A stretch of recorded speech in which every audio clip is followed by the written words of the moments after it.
guys, what's up? Welcome back here to today's edition of Intuitive Angling, and appreciate you guys swinging by the channel to spend some of your day with me. Guys, today got another story time. We're going to be talking about the 3 most dangerous situations I have ever been in during tournament fishing, tournament practice, tournament fishing, whatever. Out of 45 years of doing this professionally since the mid 80s, I've had a ton of different dangerous situations to varying degrees, but I got the 3 that stand out head and above anything else I've done. So I'm going to relate those stories to you guys here in today's video here. Also, guys, before we get started, a couple quick housekeeping tips here. Just wanted to remind everybody, you probably heard me talking about it. Solar Bat has got the Black Friday sale going on my Signature Series glasses here, guys. You can get them at 50% off right now at solarbat.com. Both my RB2s and RB3 series. Optical clarity second to nothing on these glasses, guys. Also, if you use my promo code RandyB with a capital R, capital B, you get free shipping and handling. So I'll put the link in the description, my SolarBat link, if you guys would like to order a pair. And also, guys, real quick, anyone interested in booking an on-the-water lesson with me, all you have to do is go to my Facebook page, Randy Blaukat Professional Angler. Just shoot me a private message and I'll get you all the details and get set up with that. We're getting a lot of jerkbait lessons set up right now, so appreciate that, guys. Okay, a lot of different situations can be potentially dangerous in tournament fishing. I mean, I've been in 4 or 5 tournaments where there's been people killed. Most of the time, in fact, all the time, it's been from boating accidents. So boating accidents are one element of danger. But the other dangerous aspects of it, in fact, the ones that I'm going to talk about here a lot in today's video, are weather conditions that come up sort of unexpectedly, especially on larger bodies of water. You can't ever underestimate how dangerous bass boats are and being outside in weather. It can happen to anybody. So I got 3 that I sort of want to talk about today's video that really stood out with me. Okay, the first one, guys, this happened twice. This was actually in practice. 2 different Bassmaster Classics this happened. One was I was practicing for the Bassmaster Classic on the James River, the last classic we had there that I fished. And then the other one was a classic that I qualified for at the Louisiana Delta down in New Orleans. Both of these were practice periods or practice days for the Bassmaster Classic. The first one at the James River, I'll never forget this. I was running up the James River. It was getting late in the day. I was basically running back to the truck. I had about a 30-mile run and a thunderstorm came up. And I'm running down the James River down there, and I can hear thunder, lightning here and there, but it wasn't bad. But I was just, running up the lake going 30 miles an hour. And guys, all of a sudden, it's like I didn't hear anything. I just saw 2 bright, blinding, I'm talking about blinding bolts of lightning that hit. They felt like they hit the front of my boat, but it had to be within just a couple feet of the front of my boat. Literally, I'm heading right for it, and this forked pair of lightning hits the water.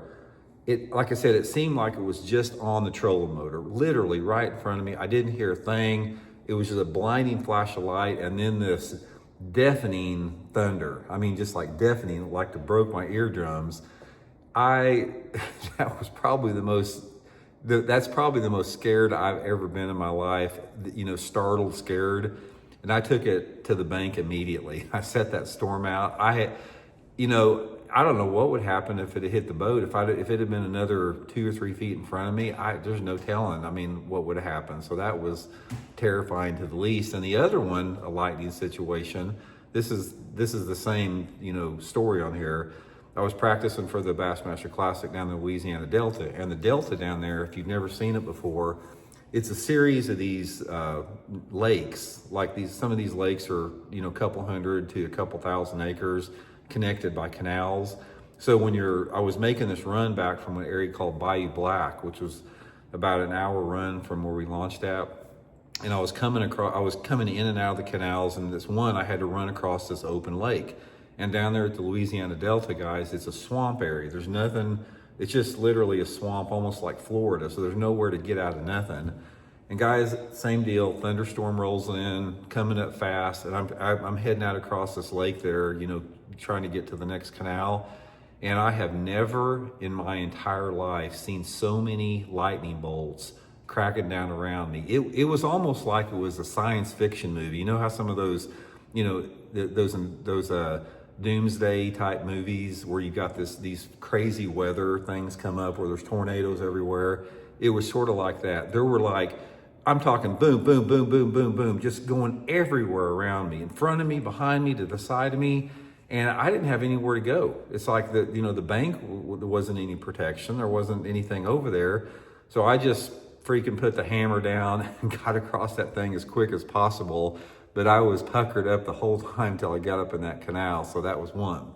Okay, the other two events, that were, just as dangerous or maybe more dangerous is the next one. I was at a tournament at Lake Murray, and it was a top 100 Bassmaster tournament in Lake Murray, South Carolina. And you don't think of Lake Murray being a dangerous rough water lake because it's a good sized lake, but it's not like a massive lake. I mean, there's lots of places to get in and out of areas, lots of coves and creeks you can get into.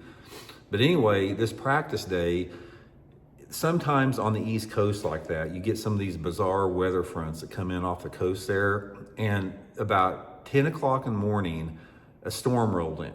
And this storm, it wasn't like raining hard or anything like that, but I'm talking about these straight line winds. Like I've never seen anything like it in my life as far as how hard these straight line winds were coming in straight from the north.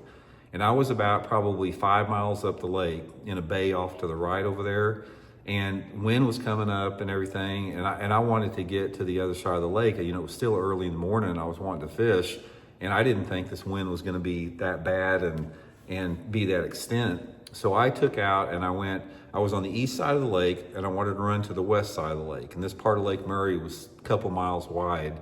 And guys, I got out there about halfway out in the lake, and the wind, it was almost like a straight line tornado wind. These winds had to be going 70 or 80 miles an hour. And I'm in the middle of the lake, and I have never in my entire life seen waves that were so tight together and so big. It's not like they were massive waves. These waves were probably, I don't know, 4 to 6 foot waves. Probably the bigger ones were 6 foot, but they were stacked so close together that you couldn't hardly do anything with them. Most of the time you run through the troughs of those waves, but the wind was so ferocious that it was stacking these waves up tight, and the water was on the top of these waves. It was blowing over the top of it like it was cresting, like you've seen on a beach where you got these big massive waves in Hawaii that roll over each other.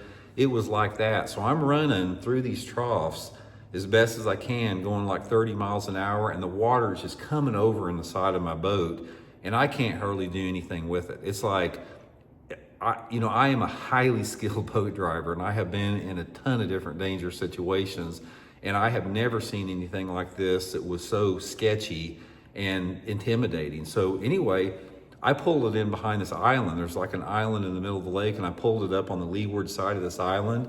And guys, I sat there until dark because it was so violent. This wind was so violent that I had about a 5 mile run straight down the lake, and I didn't even want to go with them. It was so, the waves were so violent. I've never seen anything like that in my entire life. It was just a bizarre weather front that I've never seen it up until then. I've never seen it since, but that's the type of situation that boats get capsized and people drown in situations like that.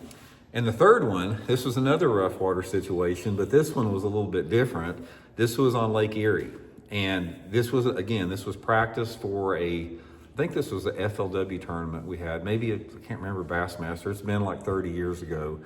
So anyway, in this particular tournament, it was practice day, and I launched out on the mouth of the Detroit River in Lake Erie, on the western end of Lake Erie.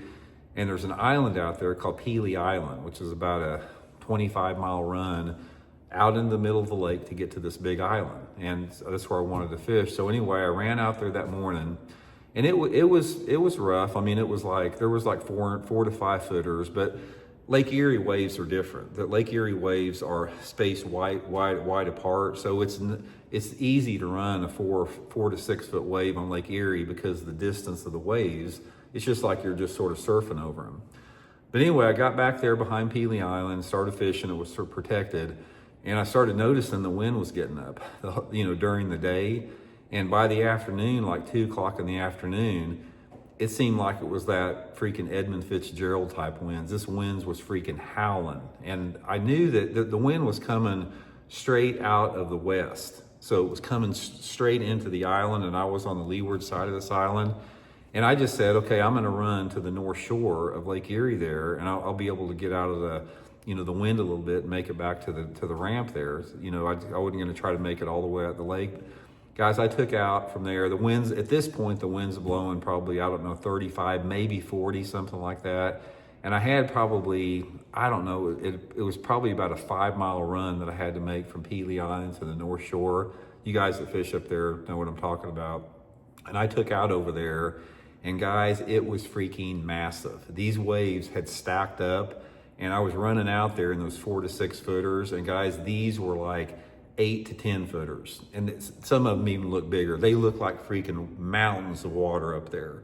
But again, I felt safer than I felt at Lake Murray, because even though these were massive waves, they were far apart, but they started getting a little bit closer. So I'm in the middle of this thing and I'm committed, but I've got a trough to run through all the way to the north there. And you had to climb up these mountainous waves. I'm talking about, these are the things that they would have racked a battleship around. They were so big. They were freaking massive. And it was the most exhilarating experience I have ever seen. I had to pay attention to what I was doing. It was intimidating to the fact that it was just the freaking size of the waves. And the last thing some of them were breaking over on the top just a little bit. So I really tried to stay away from that. And I just tried to stay in the troughs as much as I could, made it over to the North Shore over there, and just sort of, took my time, picking apart, the waves across the North Shore that were smaller. But when I say, when you're in a bass boat and you're looking up at a freaking mountain of waves next to you, it is almost a surreal experience. And it's something that it will make you feel alive like you've never been before, being right there in the middle of that danger. Because and I knew myself, it's like, if I screw up here and I stuff one, or if my motor dies, or if I don't pay attention to what I'm doing, and one of them crests over into the boat, you're going to be, there's ocean liners get sunk in the Great Lakes all the time. They sure in the heck sink a 20-foot bass boat. But anyway, made it through that situation, unscathed. But those are the three that stand out to me as far as the most intimidating, potentially dangerous things that I've ever done. And I've done a lot of other stuff about, jumping sandbars, jumping, bare ground to get back in backwaters, but I didn't even feel that was any danger compared to those three things. So anyway, guys, just wanted to share that with you. I hope you're well. We'll talk later.